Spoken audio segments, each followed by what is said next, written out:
Climate Chaos on BBC4, and the first of 8 short films giving an eyewitness snapshot of how global warming's already changing our planet, starting with an Inuit view.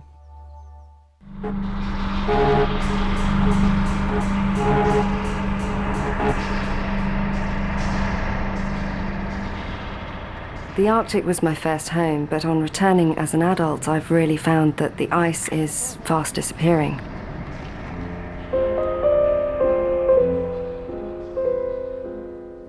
I'm Kari Herbert, and I'm the daughter of polar explorer Sir Wally Herbert. When I was 10 months old, he took me and my mother up to northwest Greenland to really spend some time with the polar Inuit. This is me coming out of a hunter's hut, dressed out in the usual traditional clothing of seal skins and polar bear furs. I didn't know any other life really, so I believed that I was part of the community. I believed that I was a little Inuit girl. If you've got the wilderness in your heart, then you have to follow it and you have to find it again, and that's really what made me go back.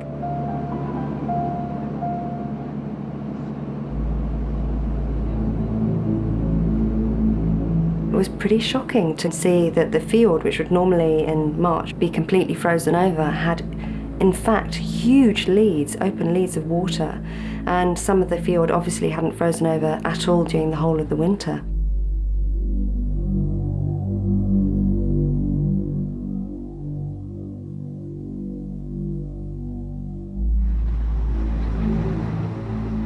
And one of the main things that I wanted to do, obviously, when I returned to the Arctic was to go back to my old childhood home.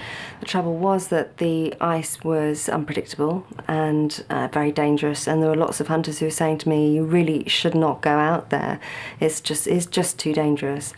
I did, however, find one hunter who was willing to take us out there, but it was a really hair-raising trip. The ice was melting so quickly that we started getting a buckling wave of ice in front of the sledge, and then eventually the ice did break and the sledge started careering into this water. Thankfully the dogs managed to find a safe footing, so they managed to pull us out just in time, but had we gone into the water we would have got hypothermia within seconds. In the 1970s it was safe and it was just the usual route.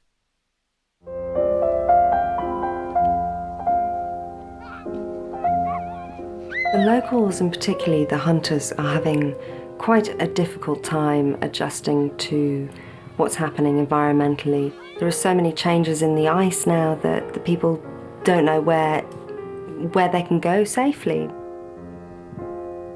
I was in a place called Sir which is the most northerly village in the world, and we had hunters going out first thing in the morning, and then by lunchtime the ice had completely broken up, and so the whole village was in complete turmoil because they had their men out in the Arctic, in the wilderness, with the ice breaking up, and so it had to launch all these boats to try and get the dogs and the men back, and they're very frightened. The hunters quite often are going through the ice these days, and there are men who haven't come back because their sledges have gone straight through the ice.